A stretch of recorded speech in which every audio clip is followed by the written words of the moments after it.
Jesus died by crucifixion. Number two, his disciples were convinced that they had real experiences, but they were convinced that those experiences were appearances of the risen Jesus. Third, they began talking about it very, very early, very early.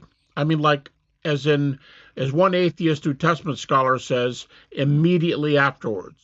That's Gert Ludemann. He's passed away now, but the German New Testament critic, he says they started immediately. And then, so that's right off the bat.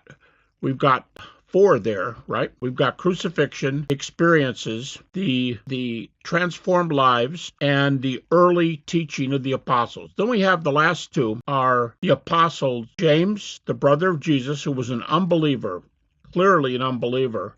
In fact, the Greek word for his belief is a word that we get something like schizophrenia from. His brother was not a believer in the Greek in Mark 3, and then, but it's also Mark 3, Mark 6, John 7. So we have multiple sources. And lastly, Paul, who was not only not a Christian, he was an enemy of the church and dragged, as he says, he dragged men, women, and children to prison for their belief. Now, Paul never says, and the New Testament never says, that Paul killed anybody, but he does say that when their trial came up, he testified against them, and his testimony was part of what led to their death. So Paul doesn't kill them, but he testifies against them.